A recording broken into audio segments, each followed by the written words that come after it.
প্রিয় দর্শক, বাংলাদেশের অর্থনীতিতে বিমা খাতে রয়েছে বিপুল সম্ভাবনা। এই সম্ভাবনাকে সামনে রেখে আরটিভি সাপ্তাহিক আয়োজন উন্নয়নী বিমা অনুষ্ঠানে আপনাদের সবাইকে স্বাগত জানাচ্ছি। আমি সৈয়দ আশিক রহমান। অনুষ্ঠানটি আয়োজনে সহযোগিতা করেছেন ন্যাশনাল লাইফ ইন্স্যুরেন্স কোম্পানি, প্রগতি life insurance PLC, pioneer insurance PLC এবং জেনিথ ইসলামী লাইফ ইন্স্যুরেন্স পিএলসি। দর্শক, জীবন বিমা খাতের অন্যতম প্রধান সংকট হয়ে দাঁড়িয়েছে পলিসি তামাদি। আইডিআরএ এবং কোম্পানিগুলোর তথ্য বিশ্লেষণে দেখা যাচ্ছে বাংলাদেশে জীবন বীমা পলিসি খোলার পর প্রথম বছরেই গড়ে প্রায় 50% গ্রাহক প্রিমিয়াম দেওয়া বন্ধ করে দেন। আরও ভয়াবহ তথ্য হলো তৃতীয় বছরে গিয়ে পলিসি তামাদি বা ল্যাপস হওয়ার হার গিয়ে ঠেকেছে প্রায় 75%। অথচ তামাদির বৈশ্বিক হার 2 থেকে 4%, প্রতিবেশী ভারতে 10%। ফলে বাংলাদেশে কেন এই হার এত বেশি তা নিয়ে উঠেছে প্রশ্ন। বিশ্লেষকরা বলছেন উচ্চ মূল্যস্ফীতির চাপ ও আয়বিঘ্নিত হয় অনেকে যেমন পলিসি চালিয়ে নিতে ব্যর্থ হচ্ছেন, তেমনি অতিরঞ্জিত প্রতিশ্রুতি, পূর্ণ শর্ত না বোঝা, পরবর্তী সার্ভিসের দুর্বলতা, মেয়াদ পূর্তির আগে আর্থিক চাপে পলিসি ছেড়ে দেওয়া, এমনকি দাবি পরিশোধ ও গ্রাহক সেবায় আস্থাহীনতাও তামাদিকে উস্কে দিচ্ছে। এমন এক বাস্তবতায় আজ আমাদের আলোচনার বিষয় পলিসি তামাদির উচ্চ হার, কারণ ও করণীয়। আর এই বিষয়ে আলোচনার জন্য আরটিভি স্টুডিওতে আছেন বেস্ট লাইফ ইন্স্যুরেন্সের ব্যবস্থাপনা পরিচালক ও সিইও নুরুল ইসলাম, জীবন বীমা ও সাধারণ বীমা কর্পোরেশনের পরিচালনা পর্ষদের সাবেক পরিচালক, বাংলাদেশ ইন্স্যুরেন্স একাডেমির সাবেক পরিচালক এস.এম. ইব্রাহিম হোসেন এসিআইআই, এবং সাংবাদিক সুকান্ত হালদার। যাচ্ছি মূল আলোচনায়। জনাব সুকান্ত হালদার, প্রথম বছরেই কেন 50% গ্রাহক প্রিমিয়াম দেওয়া বন্ধ করে দিচ্ছেন? কোম্পানি, গ্রাহক এবং এজেন্ট, এই তিন পক্ষের মধ্যে কার ব্যর্থতা কিংবা গাফিলতির কারণে পলিসিগুলো তামাদি হয়ে যাচ্ছে? কোম্পানি, গ্রাহক, এজেন্ট এর পাশাপাশি মূলত আসলে নিয়ন্ত্রক সংস্থা, বীমা উন্নয়ন ও নিয়ন্ত্রণ কর্তৃপক্ষ, কারণ নিয়ন্ত্রক সংস্থা হিসেবে তার একটা ভূমিকা রয়েছে আসলে এই সমস্যাটা দূর করার জন্য। বা কেন দীর্ঘদিন ধরে, কারণ এই সমস্যাটা তো আমাদের 1, 2 বা 3 বছরের না, দীর্ঘদিন ধরে এই সমস্যাটা আমাদের এই ইন্ডাস্ট্রিতে চলছে। আসলে সেক্ষেত্রে আমি মনে করি এই চারটি পক্ষই কোনো না কোনোভাবে হয়তো গ্রাহক তার সচেতনতার অভাব বা সঠিকভাবে সঠিক তথ্য না জানতে পারা পুরোপুরি, এই কারণে হয়তো তার পলিসিটি একটা সময় গিয়ে সে আসলে কন্টিনিউ করতে পারছে না। কিন্তু এক্ষেত্রে কোম্পানির পাশাপাশি কোম্পানিও হয়ে এজেন্ট কাজ করে, মানে সেই সঙ্গে আপনার নিয়ন্ত্রক সংস্থা মানে আইডিআরকেও আসলে দায়বদ্ধতার আওতায় নিয়ে আসতে হবে আর কি। কারণ তাদেরকে আসলে দায়ী না করলে বা তাদেরকে আসলে যথাযথ রোল প্লে না করার পিছনে আসলে তিনটা পক্ষ আসলে একটা সময় গিয়ে কোনো না কোনোভাবে আসলে একে অপরকে দোষারোপ করছে আর কি। কিন্তু ওয়াচডগ হিসেবে তো আসলে ভূমিকা পালন করছে এখানে নিয়ন্ত্রক সংস্থা। জি, ধন্যবাদ আপনাকে। জনাব ইব্রাহিম হোসেন, একজন গ্রাহক কোন কোন শর্ত পূরণে ব্যর্থ হলে পলিসি তামাদি হয়ে যায় এবং পলিসি তামাদি হলে কে কে ক্ষতিগ্রস্ত হয়? প্রথমত হচ্ছে পলিসি তামাদির প্রথম কথা যেটা, যে একটা নির্দিষ্ট সময়ের মধ্যে যদি গ্রাহক প্রিমিয়াম জমা না দেয় তাহলে এই পলিসির কার্যকারিতা হারিয়ে যায়। গ্রাহকের আলটিমেটলি ভালো রেজাল্টটা পায় না, বিমার যে ফলাফল সেটা পায় না, এটাকে আমরা তামাদি বলি। আর এই তামাদি হলে আসলে দুই পক্ষেরই ক্ষতি। একজন গ্রাহক ক্ষতিগ্রস্ত হয়, বিমা কোম্পানি কয়েকভাবেই ক্ষতিগ্রস্ত হয়। বিমা কোম্পানির তার ব্যবসাটার কন্টিনিউটি থাকে না, এবং বিমা কোম্পানির তার সুনামের ক্ষতি হয়, তার প্রশাসনিক ব্যয়টা বেড়ে যায়। কারণ হচ্ছে প্রথম বর্ষে যে, আপনারা সবাই জানেন, আমরা জানি যে প্রথম বর্ষে যে প্রিমিয়ামটা বিমা কোম্পানি আয় করে তার একটা বড় অংশই চলে যায় কমিশনে। ফার্স্টের কমিশনটা যেহেতু বেশি এখানে চলে যায়, যার ফলে কোম্পানির আসলে আলটিমেটলি উদ্দেশ্য থাকে যে একটা পলিসি 10, 15, 20 বছর যখন কন্টিনিউ করবে, পরবর্তী বছরগুলো থেকে তার প্রশাসনিক ব্যয়টা কমতে থাকবে, কারণ তখন কমিশনের হারটা কম। এখন যখনই প্রথম বর্ষে পলিসি ল্যাপস হয়ে যাচ্ছে, এই যে প্রশাসনিক উচ্চ ব্যয়টা বেড়ে যাচ্ছে, তো যার ফলে বিমা কোম্পানির ক্ষতি হচ্ছে, ব্যবসা প্রসার ঘটছে না, তার কোম্পানির ইমেজের ক্ষতি হচ্ছে, এবং আলটিমেটলি গ্রাহকও বঞ্চিত হচ্ছে। এই জন্যই বলা হয় যে একজন ল্যাপস পলিসি হোল্ডার সে তার নিজের শত্রু, কোম্পানির শত্রু, বিমা শিল্পের শত্রু। আর আপনি পরে যেটা বলেছেন যে কেন তামাদি হয়, এই তামাদি হওয়ার অনেকগুলো কারণের মধ্যে আমি এরকম বলতে চাই যে আর্থিক সমস্যা একটি বড় সমস্যা। গ্রাহক হয়তো প্রথম বছর পলিসি করেছে, তারপরে 2-3 বছর পরে এমন হতে পারে সে তার অর্থনৈতিক সংকট দেখা দিয়েছে, মুদ্রাস্ফীতির কারণে হোক, চাকরি হারানোর কারণে হোক, অনেক সময় স্থানচ্যুতির কারণেও পলিসি তামাদি হয়। গ্রাহক দেশে আছে, বিদেশ চলে গেল, গ্রামে ছিল, শহরে আসলো, নতুন ব্যবসা, নতুন জায়গায় চলে গেছে, তার এই পলিসিটা তখন আর প্রিমিয়ামটা হয়তো কোনো না কোনো কারণে কন্টিনিউ করে না। এখানে এজেন্ট দায়ী থাকে, এজেন্ট গ্রাহককে রিমাইন্ড করে না। এরকম গ্রাহক অনেক আছে যারা এজেন্টের উপর ভরসা করে, ফলে তাদের পলিসি ল্যাপস হয়। এবং অনেক ক্ষেত্রে আবার কিছু এজেন্ট, এই সংখ্যাটা অবশ্যই খুব কম, ইদানিং কম, এক সময় হয়তো ছিল, কিছু এজেন্ট আছে তারা এই গ্রাহকের প্রিমিয়ামটা আত্মসাৎ করে, গ্রাহক জানতেই পারে না, প্রিমিয়াম দিয়ে যাচ্ছে এজেন্টের কাছে, এজেন্ট জমা দিচ্ছে না, গ্রাহক ভাবছে যে আমি তো টাকা দিয়েছি, আর দেখা গেল 2 বছর পরে জানলো না তার কোনো টাকাই জমা হয়নি, তো ফলে তার পলিসিটা ল্যাপস হয়ে যাচ্ছে। আরও এরকম কিছু কারণ আছে, যেমন বয়স গ্রুপ একটা কারণ। কিছু বয়স আছে, ওই বয়সে মানুষের মুভমেন্টটা বেশি হয়। 20 থেকে অন্তত 25-26 বছর এই বয়সে মানুষের মুভমেন্ট বেশি হয়। একটা চাকরি ছেড়ে আর একটা দৌড়ছে, দেশ ছেড়ে বিদেশ যাচ্ছে। যার ফলে আমরা কিন্তু ইন্স্যুরেন্সে বলি যে এই ইন্স্যুরেন্স করার জন্য গ্রাহকদের একটা ভালো স্ট্যান্ডার্ড এজ আছে, যে এজটায় মানুষের একটা স্থায়িত্ব অর্জন করে। সে 25 থেকে আমরা 35 বছর, এটাকে আমরা ইন্স্যুরেন্সের জন্য একটা ভালো সুইটেবল বয়স বলি। কারণ এই সময় তার ব্যবসা বাণিজ্য, চাকরি বাকরি যাই করুক, একটা জায়গায় সে স্থির হয়। কিন্তু তার আগের যে 3-4টা বছর, 5টা বছর, এই সময়টাতে কিন্তু গ্রাহক অনেক সময় বিভিন্ন ধরনের তার ব্যবসা চেঞ্জ করছে, চাকরি চেঞ্জ করছে, যার ফলে কিন্তু ওই তখন ডিউ টাইমে প্রিমিয়াম দেওয়া হয় না, পলিসিগুলো তামাদি হয়ে যায়।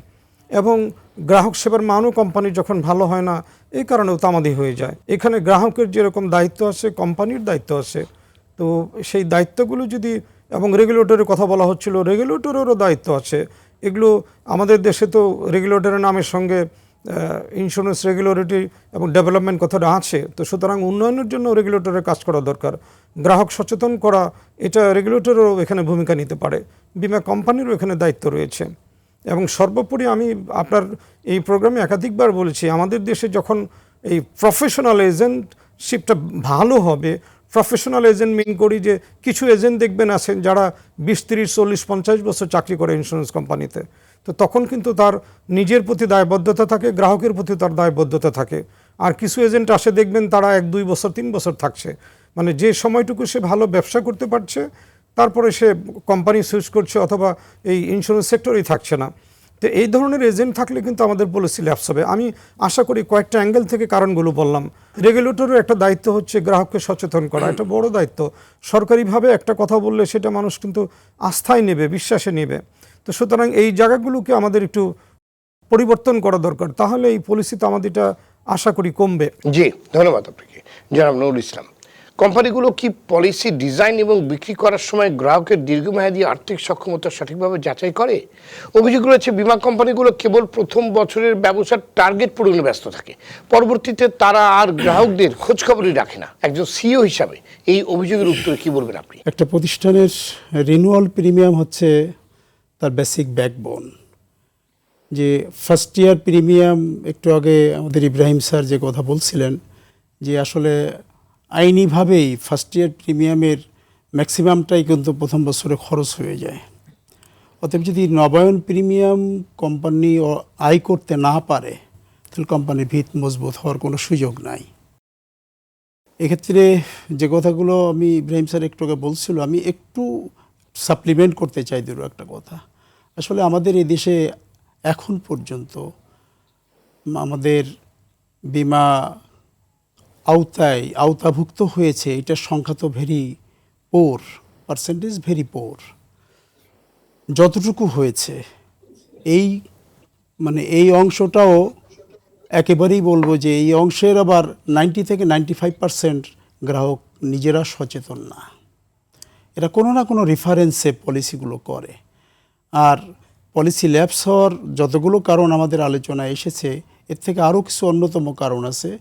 সেটা হলো যে যারা পলিসিগুলো সিকিউর করে, বিমার যারা এজেন্ট, এরা একটি জায়গায় স্থিতিশীল হয়ে তাদের জীবন পরিচালনা করে না। হয়তো কোনোভাবে বিমা পেশার সাথে সম্পৃক্ত হয়েছে, 6 মাস পরে সে পেশা ছেড়ে দিছে, অথবা সে ড্রপ আউট হয়ে নানাবিধ সাইডে সে টার্ন করতে পারে। আর পলিসি হোল্ডার ওই সিকিউরিং এজেন্টের উপরে নির্ভর করেই সে পলিসি করেছে, কোম্পানি চেনে না। বাংলাদেশের প্র্যাকটিসে শতকরা 90 জন গ্রাহক তারা প্রতিষ্ঠান চেনে না, কোন প্রতিষ্ঠানটা ভালো, কোন প্রতিষ্ঠানটা খারাপ, কোন জায়গা আমার পেমেন্টটা সিকিউরড, আমি ফিউচারে আমার টাকাটা সুন্দরভাবে আমি ফেরত পাবো লাভে। আসলে এই ব্যাপারটা আসলে বিচার বিশ্লেষণ করে আমাদের দেশের পলিসি হোল্ডাররা পলিসি করে না। সে কারণেই দেখা যায় যে যখনই সিকিউরিং এজেন্ট ফ্লাকচুয়েট করে, সে যখন স্থানচ্যুত হয়ে যায়, ড্রপ আউট হয়ে যায়, তখন এই পলিসির খবর নেওয়া হয় না। আর পলিসি হোল্ডারও তখন নিজ উদ্যোগে অফিসে এসে সে তার নবায়নটা যথাযথভাবে সেইটা পরিচালনা করে।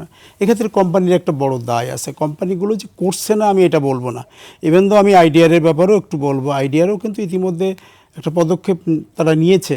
এখন আইডিআরের মাধ্যমে প্রত্যেকটা পলিসি হোল্ডারকে বছরে একটা নির্দিষ্ট সময়ে তাকে কিন্তু মেসেজের মাধ্যমে নোটিফাইড করার চেষ্টা করতেছে যে আপনার পলিসির প্রিমিয়াম দেওয়ার সময় হয়েছে, আপনি যত সময় আপনার প্রিমিয়ামটা জমা দেন।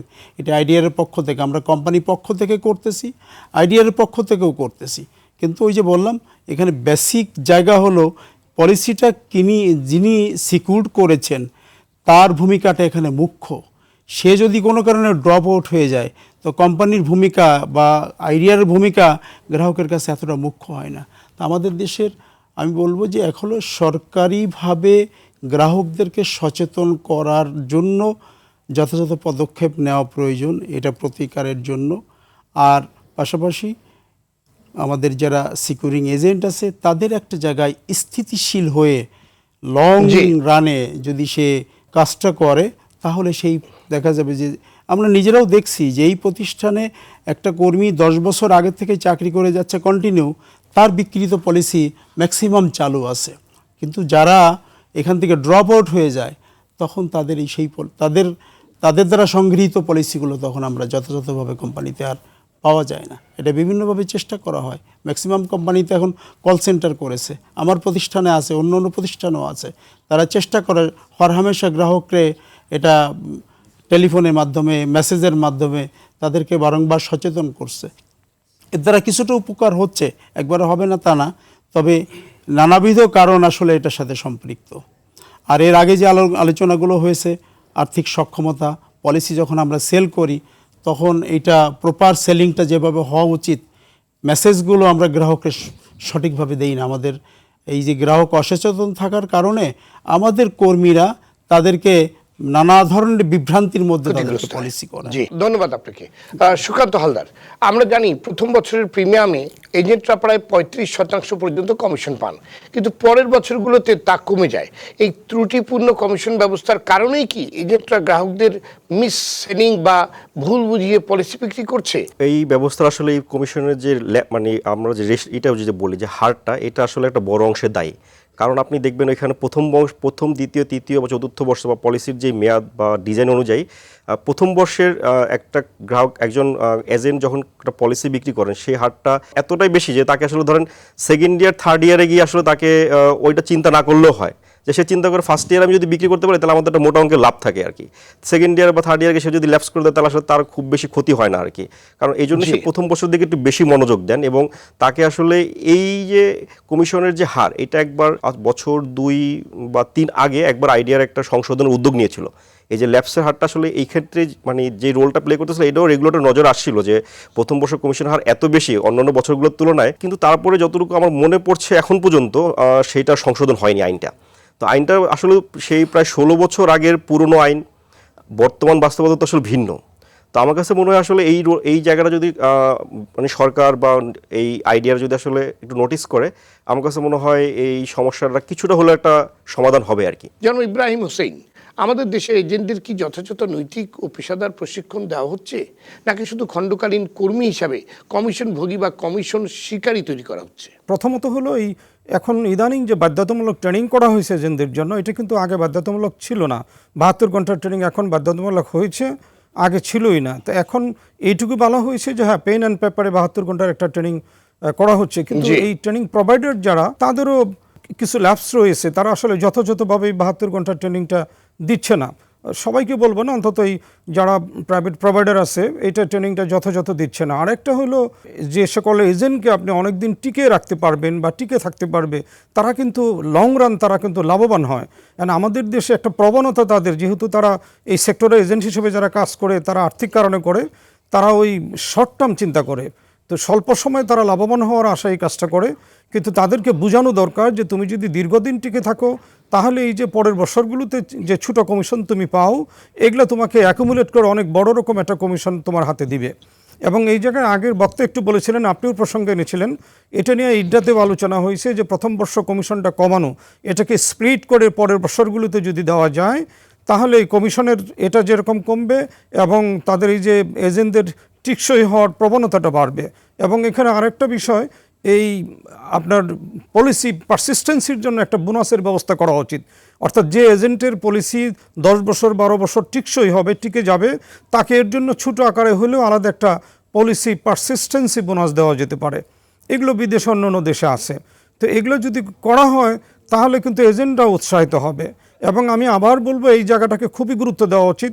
আমি নাম উল্লেখ না করে বলবো দু একটা বা দুই তিনটা কিছু ভালো কোম্পানি আছে যারা এই প্রফেশনাল এজেন্ট তৈরি করে, যার ফলে লং টার্ম তারা কিন্তু টিকে থাকছে, তারা কিন্তু ভালোও করছে।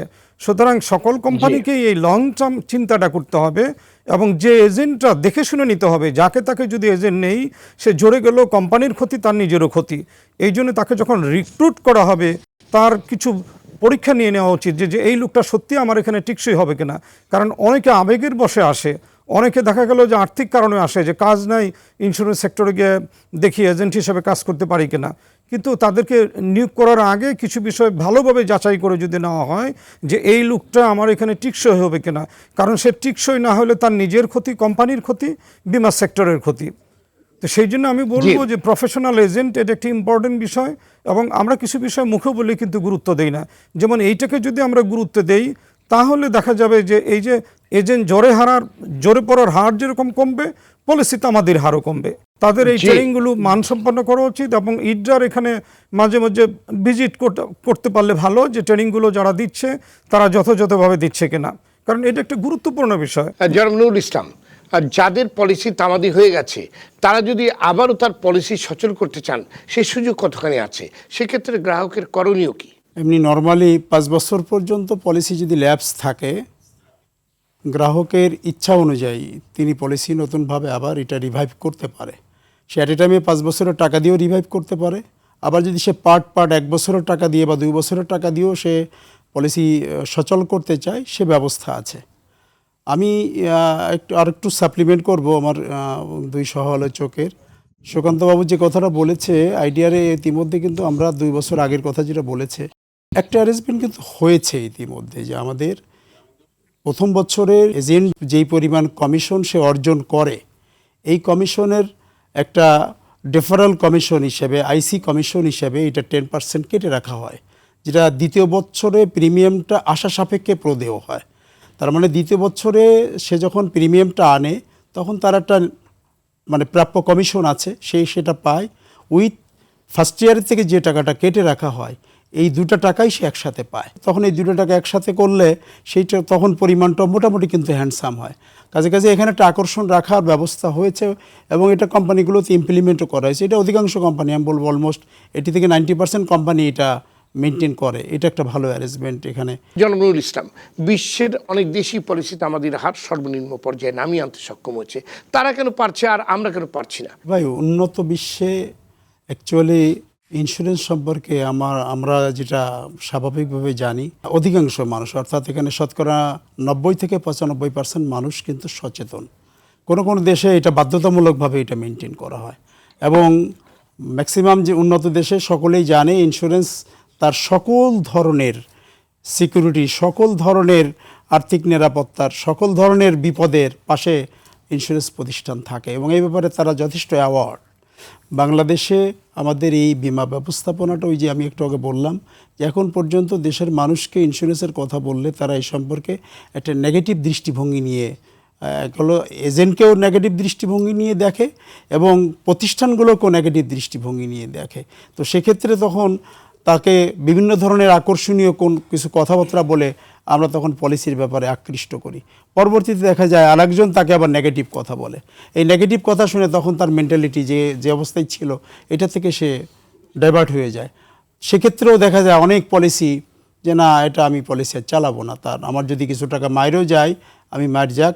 মানে সবচেয়ে বড় কথা হলো যে দেশের মানুষের একেবারেই এই ব্যাপারে যে পজিটিভ দৃষ্টিভঙ্গি যেটা থাকা দরকার, যে সচেতনতা থাকা দরকার, যে ইন্স্যুরেন্স তার নিজের লাইফের জন্য প্রয়োজন, তার ফিউচারের জন্য প্রয়োজন, তার বাচ্চার ফিউচারের জন্য প্রয়োজন, এই যে মেন্টালিটি, এটা এখন পর্যন্ত এই দেশের মানুষের আসলে গ্রো হয়নি। এটা হলো সবচেয়ে বড় কারণ। জনাব সুকান্ত হালদার, পলিসিতে আমাদের কমিয়ে আনতে রিওয়ার্ড এবং পানিশমেন্টের ব্যবস্থা থাকা দরকার কিনা? জবাবদিহিতার অভাব আমাদের সংস্কৃতি কতখানি উৎসাহিত করছে বলে আপনি মনে করেন? অবশ্যই এর থাকা উচিত। আমি নাম বলছি না, আমি অন্তত বেশ কয়েকটা কোম্পানির কথা বলতে পারবো। তাদের উদ্দেশ্যটা কি? যাদের উদ্দেশ্যটা ভালো, যে আসলে আমরা বিজনেস করতে চাই এবং এখান থেকে আমরা কোম্পানিটাকে একটা সুনামের সহিত সামনের দিকে এগিয়ে নিতে চাই, দেখা গেছে হয়তো কোম্পানির অবস্থা মানে দেখা যায় হয়তো 5-7 বছর বা 10 বছর আগে খুব খারাপ ছিল, একটা ব্যাড রেপুটেশন ছিল, কিন্তু একটা সময় গিয়ে যখন তারা আসলে অনেস্টলি বিজনেসটা করতে চেয়েছেন এবং সেই প্ল্যান অনুযায়ী তারা কাজ করেছেন, তখন কিন্তু সেই কোম্পানির অবস্থা বেশ ভালো হয়েছে। তারা গ্রাহকদের টাকা সময় মতো পরিশোধ করতে পেরেছেন, তাদের সুনামও বৃদ্ধি পেয়েছে। তো ইভেন আমি তখন বেশ কয়েকটা এরকম কোম্পানির সাথে কথা বলেছি আর কি, যে আসলে আপনারা এটা কীভাবে করলেন। তখন এই যে আপনি যে প্রশ্নটা করলেন যে আসলে যারা ভালো করছে তাদেরকে পুরস্কৃত করা, এখানে বেশ কিছু উদ্যোগ নেওয়া যেতে পারে আর কি। মানে উদ্যোগ বলতে আর পরামর্শের কথা একটু বলবো আপনাকে। আসলে এখানে গ্রাহকদের সাথে আসলে নিয়মিত যোগাযোগ থাকে না, যে ফার্স্ট ইয়ার যে কমিশনের যে বিষয়টা আসছে আর কি, সেখানে একটা একটু গতিশীল করার বিষয় আছে আর কি। সেকেন্ডলি আরেকটা জিনিস একটু বলতে চাইবো, আসলে দেশের প্রত্যন্ত অঞ্চলে বা একটু যারা ঢাকার বাইরে বলবো আর কি, গ্রাহকদের জনাব সুকান্ত হালদার, পলিসিতে আমাদের হার কমিয়ে আনতে যদি আপনার কাছে 3টি পরামর্শ চাওয়া হয়, কোন পরামর্শগুলো আপনি দেবেন? আমি সেক্ষেত্রে একটু বলবো যে আসলে গ্রাহকদের সাথে নাম্বার 1, গ্রাহকদের সাথে কোম্পানির যোগাযোগটা নিয়মিত থাকা আর কি, দুই পক্ষ থেকেই। আর নাম্বার 2 হলো আসলে সেখানে যেটা করা যেতে পারে, আসলে এখন প্রিমিয়াম প্রদানের ক্ষেত্রে একটা ব্যারিয়ার আছে আর কি। হয়তো কেউ সব মাধ্যমে আসলে মানে প্রদান করার সিস্টেমটা সব কোম্পানির নেই। আসলে সেক্ষেত্রে সব একটা আছে না যে ধরেন যার জন্য যেটা ফ্লেক্সিবল, সেই একটা সুযোগ তৈরি করা। আর আরেকটা বিষয় হলো বিক্রয়োত্তর যে সেবা দেওয়ার ক্ষেত্রে একটা বিষয় রয়েছে আর কি আমাদের এই খাতে। তো সেক্ষেত্রে আসলে যার বা যেই গ্রাহকের যেরকম আসলে চাহিদা, যেই সেবাটা প্রয়োজন, সময়ের সাথে সাথে সেই সেবাটা দেওয়া উচিত।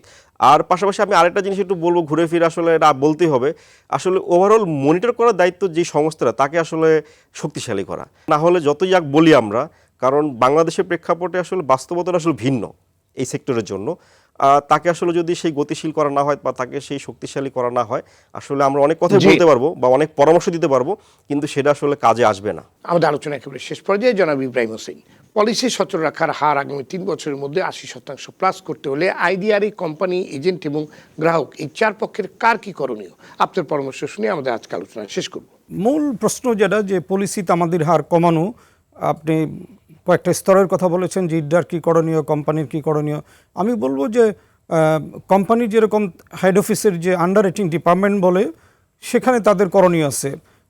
যে কোনো এজেন্ট যে কোনো একটা প্রস্তাব পাঠালেই আন্ডার রেটিং ডিপার্টমেন্টে সেটা গ্রহণ করার আগে আর একটু যাচাই বাছাই করা উচিত। মূলত গ্রাহকের যে ফাইন্যান্সিয়াল স্টেটমেন্ট, তার যে সামাজিক অবস্থা, এগুলো বিবেচনা করে এই পলিসি টিকবে কিনা, এটা পলিসির প্রথম যেটা আসে প্রপোজাল ফর্ম, সেটা দেখেও বোঝা যায়। সুতরাং হেড অফিসের আন্ডার রাইটিং ডিপার্টমেন্ট এটাকে স্ক্রিনিং প্রসেসে যেতে পারে। যে এজেন্ট করছে তাকেও হেড অফিস থেকে গাইড করা উচিত যে কোন ধরনের প্রপোজাল ফর্মে কি কি তথ্য আসলে সেটা পলিসি কন্টিনিউ না হওয়ার সম্ভাবনা আছে সেটা। সুতরাং এজেন্ট যাচাই করতে পারবে, ব্রাঞ্চ যাচাই করতে পারবে, হেড অফিস যাচাই করতে পারবে। এই কয়টা স্তরে যদি আসলে যাচাই করা হয়, তাহলে পলিসি ল্যাপসের হার আমি নিশ্চিত কমবে। এর পরেরটা হচ্ছে যে আমাদের সামাজিক প্রেক্ষাপটে কিছু কাজ করতেই হবে, সেটা কোম্পানি করবে, ব্রাঞ্চ করবে, এজেন্ট করবে। সেটা হচ্ছে গ্রাহক যেহেতু সচেতন না, আমরা সবাই বলছি, গ্রাহকদেরকে সাথে যোগাযোগ রাখতে হবে, সচেতনতা করতে হবে, যোগাযোগ রাখতে হবে। এবং আমরা, আপনিও বলেছেন, আমরা বলেছি, মানে এন্ড অফ দ্য ডে গ্রাহক যদি সচেতন না হয় তাহলে আসলে এখান থেকে বেরিয়ে আসা যাবে না। ধন্যবাদ সবাইকে আজকে আলোচনায় যোগ দেওয়ার জন্য। দর্শক, পলিসিতে আমাদের উচ্চ হার দেশের সম্ভাবনাময় বিমা খাতকে অনাস্থার দিকে ঠেলে দিচ্ছে। এই মহামারী থেকে উত্তরণে আমাদের এখনই কিছু সুনির্দিষ্ট বৈপ্লবিক পদক্ষেপ নিতে হবে। প্রথমত, এজেন্টদের কমিশন কাঠামোর সংস্কার করতে হবে, যেন তারা শুধু নতুন পলিসি বিক্রি নয়, বরং পুরনো পলিসি সচল রাখতে উৎসাহিত হন। দ্বিতীয়ত, মাঠ পর্যায়ে মিস সেলিং বা ভুল তথ্য দিয়ে পলিসি বিক্রি বন্ধে কোম্পানিগুলোকে কঠোর নজরদারি ও ডিজিটাল অটোমেশন চালু করতে হবে এবং এজেন্টদের নৈতিক শিক্ষা ও মানসম্পন্ন প্রশিক্ষণের ব্যবস্থা করতে হবে। তৃতীয়ত, গ্রাহকের আস্থা ফেরাতে মেয়াদ শেষে বা পলিসির ল্যাব হওয়ার পর আইন অনুযায়ী দ্রুত ও স্বচ্ছতার সাথে দাবি পরিশোধ নিশ্চিত করতে হবে। মনে রাখতে হবে, কোম্পানিগুলোর সদিচ্ছা, এজেন্টদের পেশাদারিত্ব এবং নিয়ন্ত্রণ সংস্থার কঠোর তদারকি পারে এই উচ্চতা আমাদের হার রোধ করে বাংলাদেশের বিমা খাতকে বৈশ্বিক মানে উচ্চিত করতে। দর্শক, সঙ্গে থাকার জন্য ধন্যবাদ জানিয়ে রাখছি, উন্নয়নী বিমা অনুষ্ঠানটি আয়োজনে সহযোগিতা করেছে ন্যাশনাল লাইফ ইন্স্যুরেন্স কোম্পানি, প্রগতি life insurance PLC, pioneer insurance PLC এবং জেনিত ইসলামী লাইফ ইন্স্যুরেন্স পিএলসি। সবাই ভালো থাকুন, সুস্থ থাকুন। সঙ্গে থাকার জন্য ধন্যবাদ।